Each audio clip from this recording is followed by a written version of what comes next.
mais uma vez, uma alegria estar aqui nessa igreja, agora com a ar um pouquinho mais frio, né? Mas louvando ao Senhor juntamente com os irmãos, um privilégio muito grande estar aqui de manhã, né? Podemos louvar ao Senhor juntamente, e agora na parte da noite, uma alegria. Eu digo sempre quando eu estou aqui, para mim é um privilégio muito grande, eu me sinto muito acolhido com os irmãos, eu acho que eu já estive aqui 4 vezes. Primeira vez teve aquele concílio para saber o nome, como é que seria a pronúncia do meu nome. O pessoal já resolveu, o irmão já sabe ali meu nome de cós salteado, já sabe até meu sobrenome. Então uma alegria mesmo, me sinto em casa aqui, um privilégio poder ser usado pelo Senhor para falar a nós, né, povo de Deus. De manhã a gente esteve aqui falando sobre o reinado do Messias, né, falando sobre o reinado do ungido de Deus. E falamos isso a partir do Salmo 2, do Salmo de número 2. E hoje a gente vai, agora na parte da noite, a gente vai falar do Cristo que venceu. Mas não somente o Cristo que venceu, mas o Cristo que venceu no nosso lugar. E a gente vai fazer isso partindo do Evangelho no qual escreveu Marcos, Evangelho do Senhor Jesus, segundo Marcos, capítulo 1, versículos de número 9, 10, 11, 12 e 13.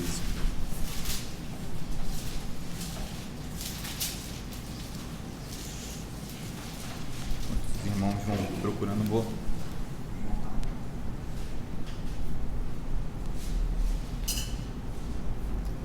Marcos, capítulo 1, versículo 9. Naqueles dias, veio Jesus de Nazaré, da Galiléia, e foi batizado por João no Jordão.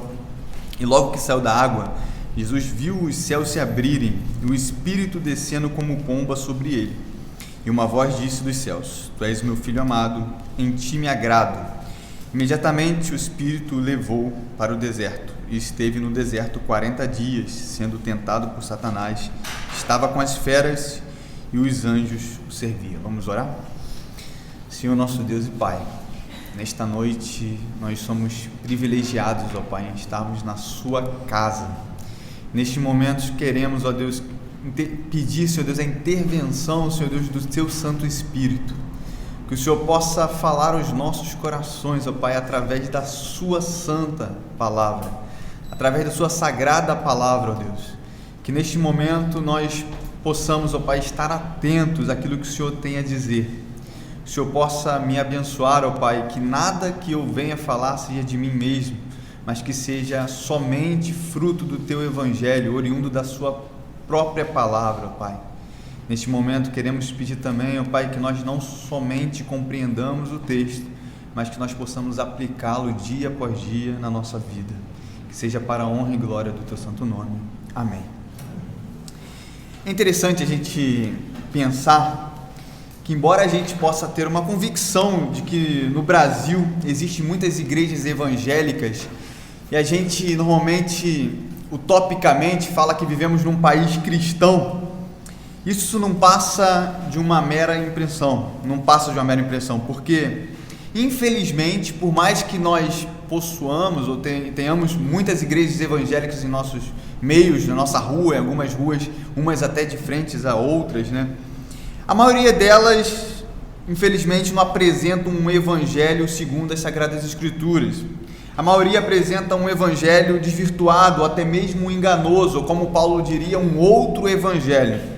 Isso não é difícil você verificar, é só você ligar a televisão, você vai ver muito bem do que eu estou falando, você vai poder conferir o que eu estou dizendo. Só você perguntar, por exemplo, a alguns cristãos chamados cristãos progressistas, como eles enxergam o mundo, e você vai ver que o que é dito de cristianismo nesse Brasil é muito fora daquilo que a Escritura diz ser cristianismo. Quando a gente olha, por exemplo, o que está na moda, o chamado evangelho coach, né, que tem feito nos nossos meios, você vai ver que o que eu estou dizendo não é mentira, nem está fora da nossa realidade. O evangelho passou a ser algo para mim, para o eu, para aquilo que eu posso fazer, e não a partir de Deus, aquilo que Deus fez. E a palavra do Senhor, a Escritura Sagrada, tem sido rechaçada. Eu amo a Jesus, mas eu não amo a sua palavra. Eu quero conhecer a Jesus, mas eu não quero conhecer a palavra de Jesus. Eu quero saber como que eu posso conhecer a Jesus sem conhecer a palavra do Cristo. Isso é impossível. As pessoas rechaçam a teologia, rechaçam o ajuntamento, rechaçam a igreja, não estão nem aí para as coisas de Deus segundo as Escrituras, mas acham que podem conceber um Jesus segundo a sua própria imagem, segundo a sua própria visão. Esse é o evangelho que é pregado na maioria das nossas igrejas no Brasil. Se é que eu posso chamar de evangelho, eu posso dizer um outro evangelho. Segundo Paulo, esse que seja maldito. E o que é pregado nessas igrejas está muito distante, por exemplo, do que Marcos fala aqui no primeiro capítulo, no versículo 1, onde ele vai dar a base para o seu evangelho, onde ele fala princípio do evangelho de Jesus Cristo, o Filho de Deus. O que é pregado nessas igrejas, nas igrejas no nosso Brasil, e a gente pode estar muito próximas a ela, está muito distante do evangelho de Jesus Cristo, o Filho de Deus. Marcos põe as cartas à mesa e fala do que vai ser as suas palavras, do que consta o seu evangelho. O evangelho não é dele, não é da opinião dele, não é do que ele pensa ser Jesus, mas o evangelho é do Filho de Deus, Jesus Cristo, Filho de Davi, o ungido do Senhor, aquele sobre o qual foi profetizado e sobre o qual nós estudamos aqui a partir do Salmo 2. Cristo, ungido, enviado para salvar o seu povo da escravidão do pecado. Cristo, o Filho de Deus, o tão aguardado, ou o Filho de Davi, da linhagem de Davi, cheio de poder e glória. E na maioria dessas igrejas estamos muito distantes disso. Nessas igrejas são vendidas promessas de um Deus que satisfará os nossos desejos, caso nós estejamos quites com Ele. A gente sabe muito bem que a salvação se dá pela graça, por meio da fé. Não existe evangelho de tomar lá, da cá, como é pregado. E não é raro, por exemplo, a gente estar de frente a essas igrejas e encontrar algumas placas escritas: pare de sofrer. O convite é: se você está sofrendo, tem alguma coisa errada na sua vida. Você precisa se consertar, você precisa estar quite com Deus, para que aí sim Ele possa te abençoar. O sofrimento não faz parte da vida do cristão. Esse é o anúncio que é pregado por aí. E a gente sabe muito bem que esse é um falso evangelho.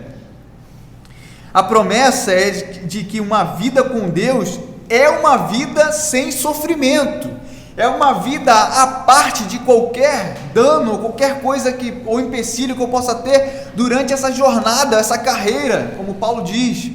O sofrimento não deveria fazer parte da sua vida, meu irmão. Se você está sofrendo, olhe para você, alguma coisa tem com você está errado, alguma coisa ou você não está dando dízimo, ou você não está indo para a igreja, ou você não está fazendo aquilo, alguma coisa você não está fazendo. Esse é o evangelho pregado. Por aí vai, né? A gente vai ver maldição hereditária, batalha espiritual, falta de fé, você não se apropriou dos seus direitos como filho, herdeiro da promessa. Você é filho do rei, meu irmão. Você é filho do rei, o dono do ouro e da prata. Por aí vai. Mas quando a gente olha para o Cristo que sofreu, quando a gente olha para o Cristo, é totalmente averso, né? Averso disso, né? Você olha, por exemplo, aqui no versículo 13 do capítulo 1, esse sobre o qual a gente estava lendo, e Marcos fala que esteve no deserto 40 dias sendo tentado por Satanás, estava com as feras e os anjos o serviam. Ou seja, quando a gente lê essa passagem aqui de Marcos, a gente vê que o próprio Cristo foi impelido, ou foi levado, ou foi conduzido pelo Espírito para ser tentado no deserto durante 40 dias. Será que tinha alguma coisa errada com Cristo também? Passou 40 dias já no deserto e não foi por si, mas foi compilado, foi levado, foi conduzido, foi aspergido, foi levado, conduzido até o deserto pelo próprio Espírito. E diferente do que normalmente a gente pensa, Cristo não ficou lá apenas jejuando 40 dias e no final sofreu aquelas 3 famosas tentações que a gente tem bem narrada e a gente vai utilizá-la nos evangelhos sinóticos. Não. Na linguagem de Marcos, ele estava no meio das feras. E no meio das feras é uma linguagem muito famosa e muito comum e muito familiar ali para os leitores do primeiro século, porque eles eram levados diante das feras pelo Império Romano. Eles eram perseguidos o tempo todo. Estar no meio das feras era algo bem familiar para os primeiros cristãos. Eles entendiam o que era estar no meio das feras. Eles entendiam o que era passar por sofrimento, e o sofrimento que poderia, inclusive, levá-los a até perder as suas próprias vidas. Eles entendiam a linguagem que Marcos estava utilizando. Isso era bem familiar a eles, isso era bem familiar ao contexto do primeiro século. E para a gente analisar esse contexto da tentação de Jesus, segundo o Evangelho de Marcos, a gente tem que entender que o evento que precede a tentação é o batismo do nosso Senhor. É o batismo. E se a gente prestar bem atenção nesse contexto mais imediato, a gente vai observar que além da tentação preceder, o que precede é o batismo, onde o Espírito desce sobre ele como pomba e o Pai diz em alta voz: este é o meu Filho amado no qual tenho prazer. Versículos 9 a 11. Este é o meu Filho amado no qual me comprazo, eu tenho prazer nele. Este é o verdadeiro Filho, este é o verdadeiro ser humano, este é o meu Filho amado. Olhai para ele, olhai para o ungido do Senhor. E naquele momento, no momento do batismo, a gente vê a Santa Trindade reconhecendo que ali estava o Filho de Deus, o aguardado, o Messias, o Cristo, aquele que veio para salvar o seu povo. O mesmo que Marcos cita, né, na passagem do primeiro versículo, o princípio do Evangelho de Jesus Cristo, Filho de Deus. A Santa Trindade estava ali confirmando, ratificando que aquele ali era o Filho de Deus, o enviado, o esperado, aquele sobre o qual a gente analisou hoje a partir do Salmo 2. O Filho de Deus, cheio do Espírito Santo, segundo Lucas, capítulo 4, versículo 1, quando ele narra essa passagem, a gente precisa olhar os sinóticos, ele vai falar que ele estava cheio do Espírito Santo, e depois desse reconhecimento público, trinitário, o próprio Cristo seria conduzido até o deserto para ser tentado. Cumpre observar que não é o Espírito Santo que tenta Jesus, mas era da vontade de Deus que isso ocorresse, e por isso ele é conduzido pelo próprio Espírito. Deus não tenta ninguém, mas ele foi conduzido para que passasse por essa situação. E duas semelhanças nessa passagem ficam muito claras, principalmente para os leitores originais. Entre esse período que Jesus passa no deserto ali sendo tentado com o que eles estavam enxergando. A primeira semelhança é claro, com Israel, que logo depois de serem batizados no Mar Vermelho, Paulo usa essa linguagem, 1 Coríntios 10, 2, enfrentaram por 40 anos o deserto. Uma dura jornada cheia de desafios, provas, tentações, quedas. A gente leu o Salmo 106 aqui e a gente viu o quão desastroso ou desastrosa foi essa jornada. A gente viu que eles foram submetidos a testes e foram reprovados. Quando Moisés desce, ele desce e vai ver que o povo está ali adorando um bezerro de ouro. A jornada ali era para durar muito menos tempo, mas devido ao jeito que o povo conduzia a sua vida, durou muito mais tempo do que deveria ser durado. Ou seja, a gente vai entender, os leitores originais vão entender muito bem esse paralelo da vida de Cristo, da sua passagem pelo deserto com a vida de Israel, e a sua passagem pelo deserto e serem batizados no Mar Vermelho. E a segunda semelhança, que fica muito clara, é com Adão. O primeiro homem, após ser criado à imagem de Deus, ter recebido o sopro do Espírito e ter se tornado alma vivente, passou pela provação e pela tentação. E é no batismo de Jesus que se inicia uma nova humanidade, através do qual o povo, agora regenerado, com um coração novo, seria refeito em Cristo Jesus. Uma nova criação estava sendo refeita ali em Cristo, estava sendo reconstruída ou recriada. Isso fica muito claro, essa semelhança de Jesus com Adão. E depois disso, do batismo de Jesus, ele é tentado. E a gente precisa entender que diante dessas semelhanças, desses episódios, nós vemos também distinções claras entre Israel, Adão e o Cristo. Quais são essas distinções?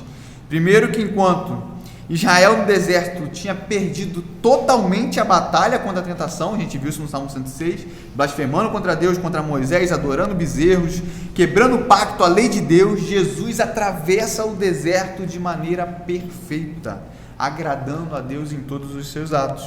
E agora ele pode ser considerado verdadeiro Israel. Aquilo que os hebreus não fizeram no deserto, Cristo fez.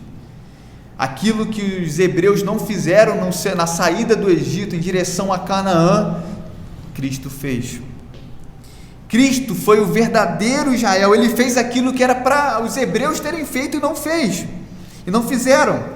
Não fizeram mesmo tendo recebido o maná, o sustento de Deus. Mas Cristo, mesmo sem ter o que comer, fez. Agradou a Deus em todas as coisas e resistiu à tentação. Você vê que são ambientes totalmente distintos. Deus estava totalmente mostrando para eles presente, através da sua condução durante um deserto, através da providência divina, seja na alimentação ou na sede ou qualquer outra coisa, mas mesmo Cristo sendo restrito a essas coisas ali no deserto, ele venceu e fez aquilo que os hebreus não fizeram. A distinção com Adão também fica muito clara, porque em primeiro lugar, Adão e Eva foram tentados pela serpente não no deserto, mas no jardim, e lá eles tinham tudo.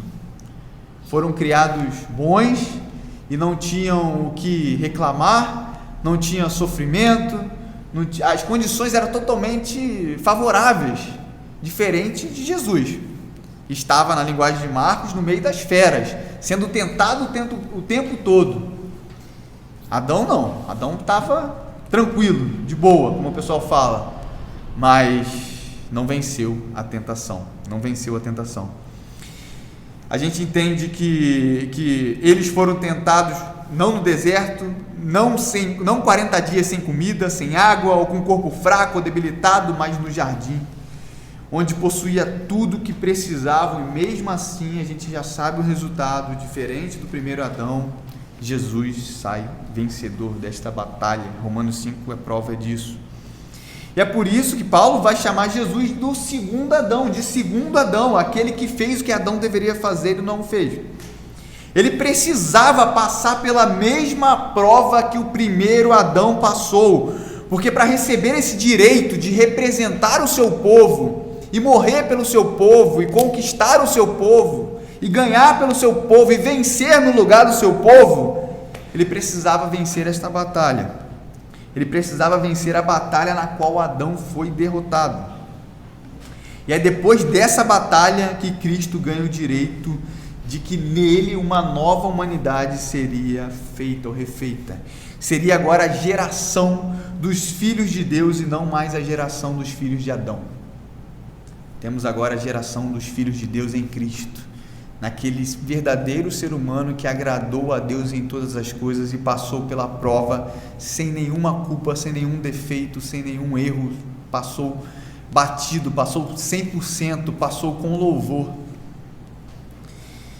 E a gente entende que para essa batalha, Satanás usou as mesmas armas que usou contra Adão e contra todos nós seres humanos. A forma como ele usou, como ele tentou a Cristo, é a forma como ele nos tenta, embora em um nível infinitamente superior, porque ali ele está tentando o Deus infinito, todo-poderoso, o Deus prometido, o Messias aguardado.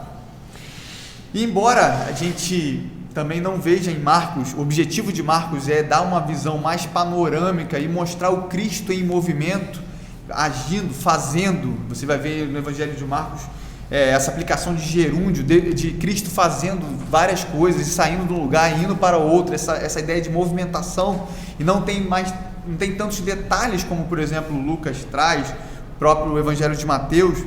É importante a gente entender e olhar os sinóticos para que a gente possa compreender como foi a forma que Satanás utilizou para tentar o Filho de Deus.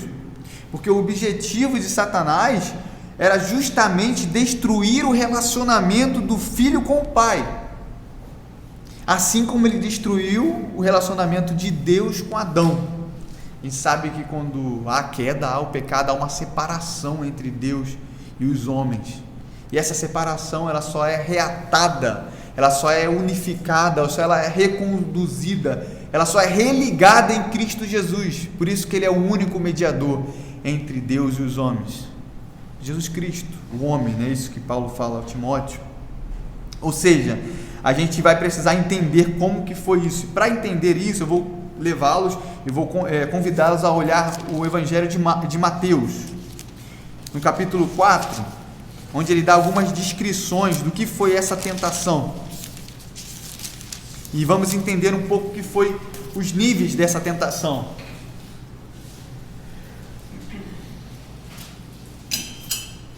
E vamos entender como Cristo saiu vitorioso disso.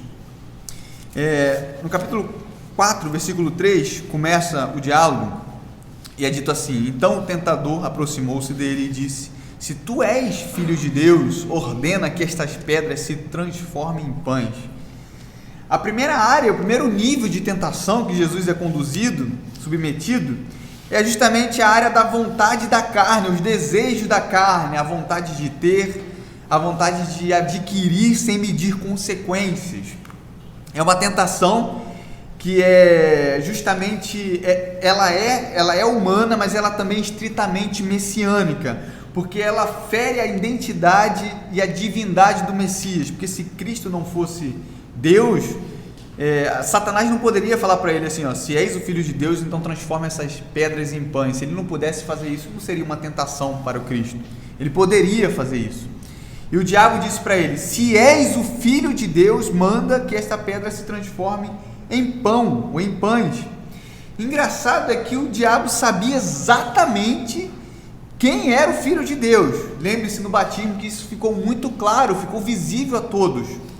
E o que está por trás dessa afirmação é justamente o fato de Cristo, ou dele ser o Filho de Deus, ou do fato dele ser o Filho de Deus, não poderia estar passando por essas privações, como fome, fraqueza física, como falta de alimento, enfim. Se tu és o Filho de Deus, como tu pode estar passando fome? Como você pode estar nesse estado? Como você pode estar com ausência de pão? Você é o Filho de Deus. Você não pode estar nesse estado. E não é isso que vendem pra gente? Você é filho de Deus, filho da promessa, dono da herança, dono do ouro, da prata. Você não pode estar com dificuldades financeiras. Você não pode estar com dificuldade. Você não pode estar passando por sofrimento. Você é filho de Deus. E quando essas pessoas agem assim, elas estão sendo mais boca do diabo do que boca de Deus. Foi a mesma coisa que o diabo falou: se tu és o Filho de Deus, você não pode estar passando por isso. Transforma essas pedras em pães. E quando isso acontece, mais uma vez eu digo, estamos fazendo, ou essas pessoas fazem mais o papel do diabo do que o papel do Filho de Deus. Porém, a gente precisa entender que Deus permite muitas vezes que o seu povo não tenha aquilo que quer, justamente para que o seu povo confie nele. Imagine se Deus tivesse dado tudo aquilo que nós, pelo nosso próprio orgulho, infantilidade, pedimos a ele. O que seria de nós hoje? E é por isso que as nossas orações não podem ser as nossas orações, mas tem que ser a oração do próprio Deus. Quando a gente ora os salmos, a gente está orando a palavra de Deus. E é por isso que a palavra de Deus fala que nós não recebemos quando nós pedimos mal, porque quando nós pedimos mal, eu estou pedindo segundo a minha própria vontade. E na nossa oração, o Pai Nosso fica muito claro nisso, e que não é para ser feita a minha vontade, mas é para que se a vontade de Deus seja feita. Assim como ela é feita nos céus, ela seja feita na terra. A pior coisa que Deus pode fazer a nós é: seja feita a sua vontade. Seja feita a sua vontade. É o contrário, é a vontade de Deus que nós temos que pedir. É a vontade do Senhor que tem que ser o nosso desejo. A nossa oração tem que ser pedindo, suplicando, para que, a despeito do nosso entendimento aqui terreno, a despeito dos nossos olhos físicos, a despeito de onde eu posso enxergar, para que a vontade de Deus possa entrar nas nossas vidas, entrar na nossa mente e ser uma realidade em nós. Mesmo que para nós isso vai ter que quebrar alguns ídolos do nosso coração, vai ter que quebrar algumas correntes que nos amarram, mesmo que faça doer. É a vontade de Deus, ela é perfeita, boa e agradável, é ela que nós temos que orar e pedir. E a gente precisa entender também que muito mais que passar pelas privações da vida, a gente precisa ter a plena consciência que Deus não somente está na direção, mas Ele também está nos moldando e nos forjando ao caráter de Cristo. E para isso nos importa passar por muitas tribulações. Entrar no reino dos céus nos importa passar por muitas tribulações. É a vontade de Deus, é a vontade de Deus. Um conforto para nós é que isso é temporário. O Senhor haverá e há de enviar o seu maná, o refúgio, o refrigério. Ele sempre vai enviar o seu maná, Ele sempre vai nos sustentar, Ele sempre vai nos dar refrigério em meio às tribulações, Ele sempre vai nos conduzir diante dessas tribulações, e Ele sempre vai fazer com que a sua vontade seja o nosso desejo, sempre vai fazer isso. A gente precisa confiar no trabalho de Deus, a gente precisa confiar na obra de Deus e sair um pouco, deixar de lado um pouco aquilo que seria para nós natural, o comum, entender que não é a minha vontade, mas é a vontade de Deus. E é interessante que quando o diabo, Satanás, coloca essa prova a Cristo, ele responde com a Escritura. Mas no versículo 4 ele fala aqui: mas Jesus lhe respondeu, está escrito, nem só de pão o homem viverá, mas de toda palavra que sai da boca de Deus. Cristo está citando aqui Deuteronômio, capítulo 8, versículo 3. O deserto foi justamente um aprendizado para que Israel compreendesse a necessidade da dependência de Deus. Eles precisavam entender que não era só sair do Egito e chegar na terra prometida, não era isso. Eles precisavam entender o que é seguir a Deus Javé, o que é seguir ao único Deus Todo-Poderoso, o que é servir ao Deus verdadeiro. E isso só ficaria claro para eles se eles passassem pelo deserto. O deserto era uma molda, uma forja, da forma como eles seriam conduzidos pelo caminho de Deus. Foi um aprendizado para que eles compreendessem a necessidade da dependência de Deus. E o segundo nível de tentação, eu falo em níveis porque ele vai subindo como se fosse degraus, você vai seguir ali no versículo 5. Então o diabo o levou à cidade santa, colocou-o na parte mais alta do templo e lhe disse: se és filho de Deus, lança-te daqui para baixo, porque está escrito: aos seus anjos dará ordem a teu respeito, e eles te sustentarão com as mãos para que não tropeces em pedras alguma. Estamos aqui agora no segundo nível de tentação. E se és o Filho de Deus, atira-te abaixo, pois está escrito: a teus anjos ordenará a teu respeito que te guardem. É um outro patamar de tentação, o patamar sobe. Ela vem agora revestida, bonitinha, de versículo bíblico, versículo isolado, deturpado, fora do contexto. E uma hermenêutica saudável, a gente vai precisar entender que nenhuma passagem bíblica pode ser interpretada fora do seu contexto, seja o contexto imediato ou o contexto dentro do todo das Escrituras, né? A hermenêutica que Satanás usa aqui é uma hermenêutica liberal, é uma hermenêutica fora de toda a ortodoxia bíblica. Ele fala: olha só, vou pegar aqui uma passagem aqui e vou usar o que eu posso usar, está escrito isso, está escrito, mas será que dentro do seu contexto é isso que está sendo dito? E agora não é mais relacionadas, essa tentação não é mais relacionada às coisas da carne, mas coisas relacionadas ao orgulho humano. É aquele chamado espetáculo da fé, né? Todos veriam que realmente ele era o Filho de Deus, e esse show seria justamente de se atirar como é atitude de suicídio, e os anjos iriam salvar, né? Estariam salvando. Que espetáculo, que coisa linda, todo mundo iria ver, coisa bela, coisa maravilhosa. E Jesus dá uma aula de hermenêutica para Satanás. Lembre-se que a Escritura interpreta a própria Escritura. A Escritura interpreta a Escritura. Mas também está escrito. Está aqui no versículo 7. Mas também está escrito: não tentarás o Senhor teu Deus. Mas também está escrito. A hermenêutica correta. A gente precisa entender que conhecer as Escrituras da maneira correta nos ajudará a vencer as tentações.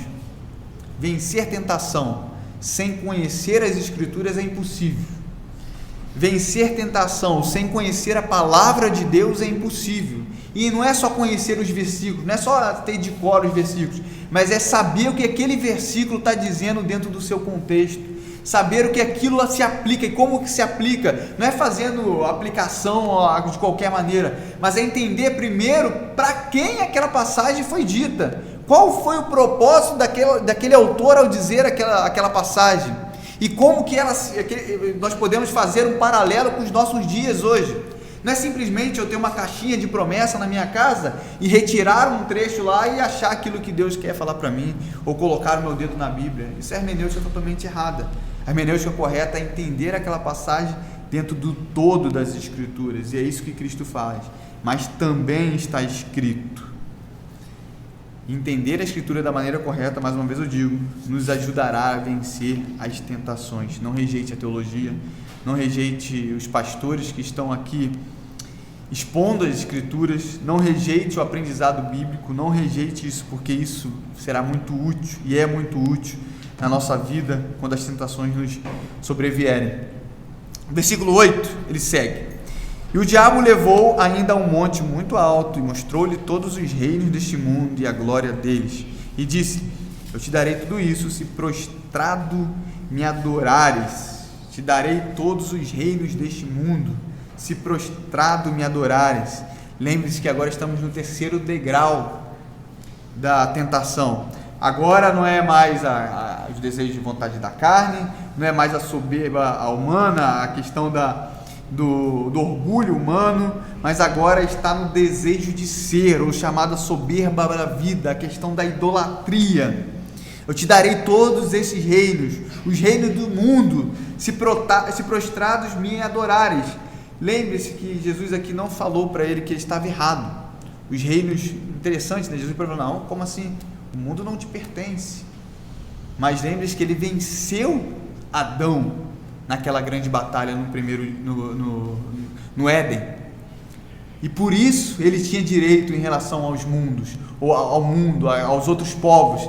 Isso só se dá por vencido na cruz do Calvário, e como a gente viu que o Evangelho passou a ser mundial a todas as nações, somente depois do Pentecostes, onde há aquele milagre, e agora sim a gente pode compreender as boas novas na nossa própria língua, entender a mensagem do Senhor.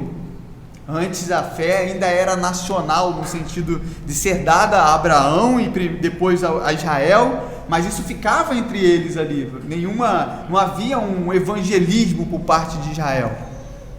O direito ainda era de Satanás, precisava que Cristo vencesse nessa batalha.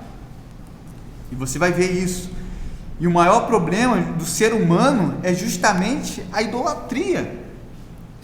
E foi essa artimanha de Satanás quando ofereceu a Eva o poder de ser como Deus se cresce na palavra da serpente. Olha só, é assim que a serpente fala. Deus te disse isso? Não, mas não é bem assim. Na verdade, seremos como Deus e terão conhecimento do bem e do mal.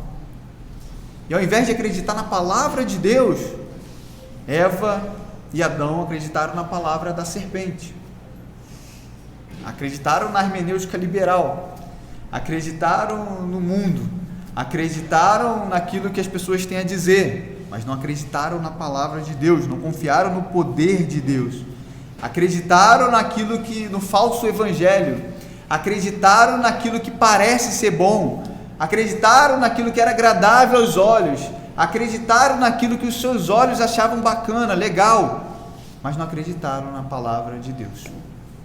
Não acreditaram na palavra de Deus, não confiaram na palavra de Deus. Esse é o maior problema do ser humano, é a idolatria.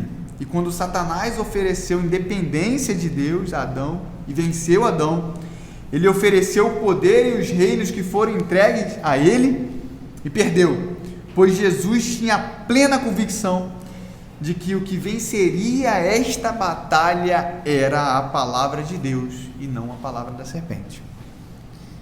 A única artimanha ou técnica que Jesus utiliza ali é a palavra de Deus. Ele não usa nada além da palavra de Deus. O Logos, o Verbo encarnado, É a palavra que vence todas as coisas. É a palavra que vence todas as coisas. A palavra de Deus é clara, por exemplo, quando se trata de idolatria, que não há espaço para dois senhores. Ou eu agradarei a um, ou eu aborrecerei a outro. Como disse de manhã, não há espaço para 99,9% da minha vida ser de Deus e 0,0001 ser de outra pessoa que não seja Deus. Isso é impossível, porque quando a gente resolve servir a dois senhores, ou há de agradar a um, ou há de aborrecer a outro. Agradar a dois senhores, e é por isso que o trono do nosso coração só pode ter o Senhor Jesus. Lembre-se da mensagem de manhã, Ele reina, Ele reina.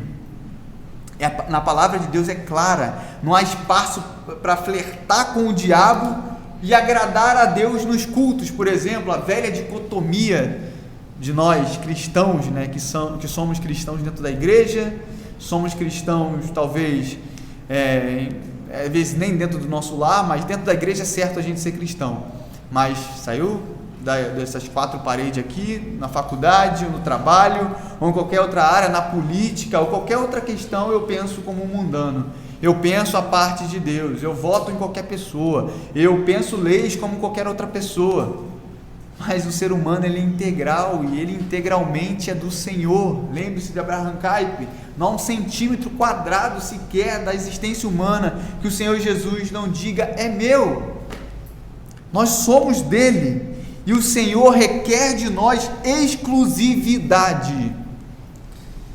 Somente ao Senhor podemos adorar e prestar cultos.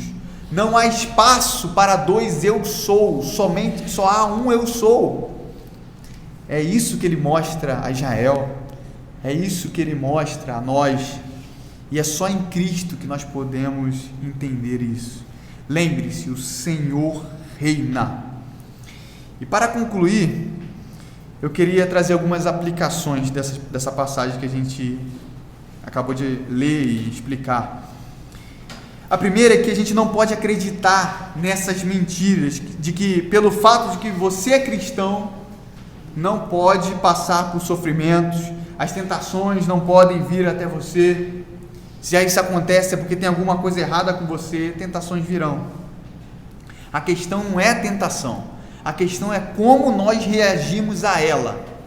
Esse é o ponto, como nós reagimos às tentações. Agimos com a palavra de Deus ou resolvemos acreditar na palavra do diabo?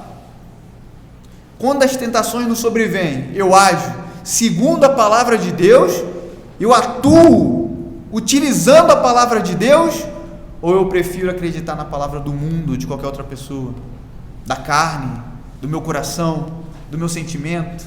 Porque agora o que importa é o coração, né? Será que eu devo confiar no meu coração, que é enganoso, caído, corrupto, ou eu acredito na palavra de Deus? Será que eu devo confiar na palavra da serpente, mentirosa, enganosa, ou acredito na palavra de Deus? Em quem que eu confio? E todas as vezes que você ou eu estivermos passando por alguma privação em nossa vida, uma perda financeira, uma perda de um ente querido, ou de qualquer outra área da nossa vida, e Satanás falar para você assim, se tu és o Filho de Deus, não aceite isso, exija de Deus, ponha Deus contra a parede. Lembre-se sempre, meu amado, das palavras de Jesus, nem só de pão viverá o homem, nem só abastecido viverá o homem, nem só de suprir as suas próprias necessidades viverá o homem, nem só de ter viverá o homem, nem só de não passar por privações viverá o homem, mas o homem viverá de toda a palavra de Deus. É da palavra de Deus que nós vivemos, não é de pão. Lembra-se que a multidão, quando queria ouvir Jesus, elas não queriam ouvir Jesus, elas queriam pão, elas queriam um milagre, elas queriam a multiplicação, elas não queriam ouvir as palavras de Jesus. Viveremos como as multidões, ou viveremos como um verdadeiro filho de Deus que compreende a sua palavra? A gente precisa entender, nem sempre as nossas vontades serão satisfeitas, ou os nossos desejos, mas a despeito disso, o Senhor tem nos amparado e nos mantido firme através da sua palavra, ainda que nós morramos. Como diria Jó, né? Quando o desejo na sua vida de querer ser o maior, de achar que é alguma coisa, ou ganhar o mundo através do seu trabalho, lembre-se da palavra de Jesus: só o Senhor adorarás e somente a Ele prestará culto. Isso para a nossa vida é comum, né? Você começa a pregar, as pessoas vão elogiar, daqui a pouco você acha que é alguma coisa, ou eu faço alguma coisa na igreja, ou eu faço alguma coisa no meu trabalho, ou eu faço alguma coisa na minha faculdade, ou eu faço qualquer coisa, daqui a pouco eu acho que eu sou o cara. Isso é um fiozinho, é uma linha tênue. Para eu entender, eu achar que eu sou alguma coisa e não é o poder de Deus que faz através de mim as suas misericórdias, isso é rápido. E quando isso acontecer, lembre-se: só ao Senhor adorarás e somente a Ele prestará culto. Só Ele é digno do nosso louvor, só Ele é digno de adoração, só Ele é digno de honra, só Ele é digno de majestade, só Ele é digno de ocupar o nosso coração, só Ele é digno de nós darmos graças a Ele por tudo que Ele tenha feito, por tudo que Ele nos faz e por tudo que Ele ainda nos fará.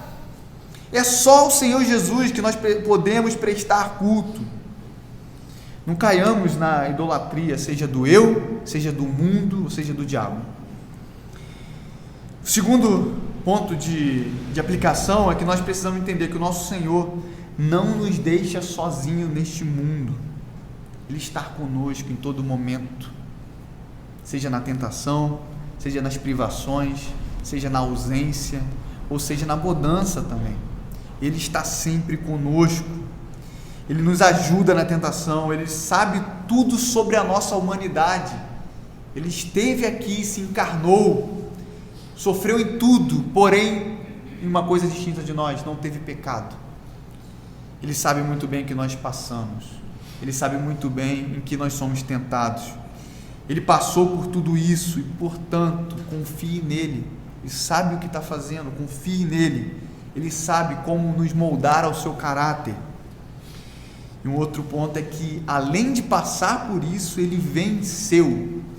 Lembre que o título da nossa mensagem é o Cristo que venceu em nosso lugar. E por isso, nós agora, filhos de Deus por adoção, somos vistos pelo mérito dele, pelos méritos de Cristo, não pelos nossos, não pela nossa humanidade caída, mas somos já vistos, já agora, como perfeitos, santos, mesmo que ainda não, por causa da obra de Cristo, do Cordeiro Imaculado que foi morto no meu e no seu lugar.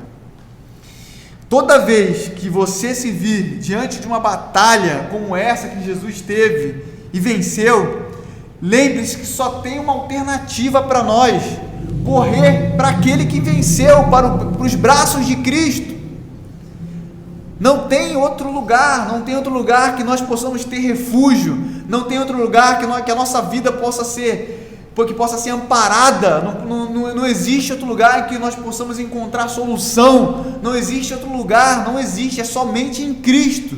E para encontrar Cristo nós precisamos ir nas Escrituras, e para encontrar Cristo nós precisamos congregar com a igreja, e para encontrar Cristo nós precisamos estar em comunhão com os santos, e para encontrar Cristo a nossa vida precisa ser santa, porque Ele nos elegeu não somente para conhecermos todas as doutrinas, mas para andarmos em obras de santidade, para andarmos em boas obras e para darmos frutos. É para isso que Ele nos chamou. Quer encontrar Cristo? Viva esse Cristo, viva as Escrituras, viva o Logos, viva a Palavra de Deus. Ele venceu a batalha, só há uma alternativa para nós: correr para os braços daquele que venceu. Em último lugar, quando vencer as tentações, lembre-se que isso só foi possível por causa da obra de Cristo. Nós não somos melhores que ninguém, não há mérito em nós quando nós rejeitamos a tentação e vencemos a tentação. Tem gente que é soberbo e fala: eu venço as tentações e você não, eu consigo fazer isso e você não. Mas se nós fazemos isso, é por causa da graça do Senhor Jesus, é por causa da misericórdia do Senhor, é por causa da obra dele que nos capacita agora a cumprir a lei, é por causa da obra dele que nos capacita agora a andar em santidade, a rejeitar o mundo, a carne, o diabo. Se nós fazemos isso, é somente por causa da obra de Jesus, não é por causa dos meus méritos, quem sou eu? Não é por causa da minha posição, quem sou eu? Não é por causa de nada que há em mim. Se fosse por mim, com certeza eu já estaria no inferno. É por causa da obra do Cordeiro. E nesse momento eu quero te lembrar que a gente falou de manhã, que o reinado de Cristo já está em vigor. Nós já vivemos esse reinado. Queria te lembrar que esse rei veio a este mundo como servo sofredor, passou por tribulações, tentações, passou por todas as coisas, sofreu dentro da nossa humanidade, porém sem pecado, foi transgredido, transpassado, foi moído, na linguagem de Isaías, pelo próprio Deus, mas também pelo povo. E mesmo assim, ele venceu. E venceu para que hoje nós tivéssemos vida nele. Venceu para que hoje nós pudéssemos louvá-lo e entendermos o propósito para o qual nós estamos aqui nesta noite. O propósito da nossa vida, o propósito da nossa alma, o propósito de nós sermos cristãos, o propósito de nós sermos testemunhas do Senhor, o propósito de nós estamparmos Cristo. O propósito não sou eu, nem você, nem o pecador. O propósito é a glória de Deus. Ele só veio aqui com um objetivo: agradar a Deus em todas as coisas. Eu queria orar com você. Se você tem passado por tribulação, se você tem passado por tempestades, se você tem passado por tentação, lembre-se que Cristo venceu. Não somente venceu, mas venceu no nosso lugar e nos capacitou a vencer também pelos seus méritos, pelos méritos dele e não pelos nossos. A soberba da vida, a idolatria, a vontade da carne, as concupiscências da carne são comuns à nossa humanidade, a humanidade caída, mas nós só a venceremos quando a palavra de Deus, o Cristo que venceu, estiver dia após dia conosco. E para isso nós precisamos nos render a Ele. Vamos orar? Senhor Deus e Pai, somos gratos pela Sua palavra, ó Deus. Somos gratos